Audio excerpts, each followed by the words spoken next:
ఏ అయితే ఈ 4 అంశాలు ఆయన ముందుంచారో ఆ అంశాలను ఎక్కడా కూడా తృణీకరించకుండా వాటి మీదే ప్రయాణం నడిచిందని చెప్పి ఒకసారి ఆయన ఎమ్మెల్యేగా ఉన్నప్పుడు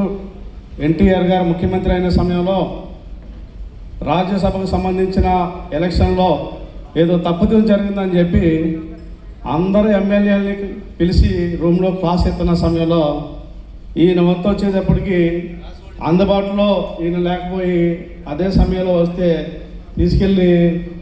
అందరు ఎమ్మెల్యేలని ట్రీట్ చేస్తున్నట్టు ముద్రగడ పద్మనాభ గారిని కూడా ట్రీట్ చేసే ప్రయత్నం జరిగితే ఆయన చెప్పిన మాట,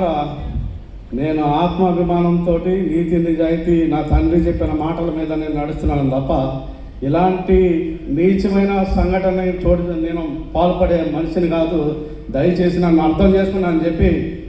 ఎన్టీఆర్ గారితో ఆ రోజు మాట్లాడమే అందరికీ భయం. అలాంటి సమయంలో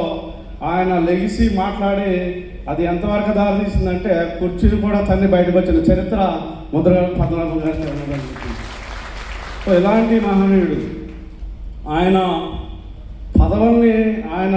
ఎమ్మెల్యే టికెట్ని నాకు ఇవ్వండి అని చెప్పి ఏ రాజకీయ పార్టీని అడిగిన చరిత్ర ఆయన కాదు. మీరు నిలబడాలని చెప్పి పెద్దల్ని ఇంటికి పంపించి ఆయన బతిమాలి ఆయన సీట్లు ఇచ్చి ఆ ఎమ్మెల్యేగా నెగ్గిన చరిత్ర ఆయనకు ఉంది తప్ప మినిస్టర్ పదవిని కూడా ఈరోజు ఆయన నాకు కావాలని అడిగింది కాదు. ఆయన వెతుక్కుంటూ ఎక్కడున్నాడో ఇంటెలిజెన్స్ ద్వారా కూడా రప్పించుకుని ఆయన మినిస్టర్ పదవులు ఇచ్చిన చరిత్ర మన ముద్రగడ పద్మనాభం గారికి ఉన్నదని చెప్పి ఆయన మినిస్టర్ ఉన్న సమయంలో బడుగు బలహీన వర్గాలకు సంబంధించి అందరికీ ఉద్యోగాలు ఇచ్చిన చరిత్ర మన ముద్రగడ పద్మనాభం గారికి ఉన్నదని చెప్పి ఈ సందర్భంగా నేను తెలియజేస్తూ, ఏదైతే మరి ఆయన ఆశయం ఏదైతే ఉన్నదో మరి ఆయన ఎవరైనా మాటలతోటే చెప్తారు. ఇంతకుముందు మన ఎమ్మెల్సీ గారు చెప్పారు,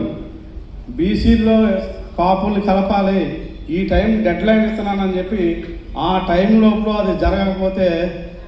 లేఖ రాసి ఊరుకోవడం కాదు, దాన్ని ఆమోదం చేస్తున్న చరిత్ర ముద్రగడ పద్మనాభం గారికి ఉన్నదని చెప్పి, సో ఆ తృణప్రాయంగా ఎమ్మెల్యే పదవిని కూడా వదులుకున్న చరిత్ర ఉన్నదని చెప్పి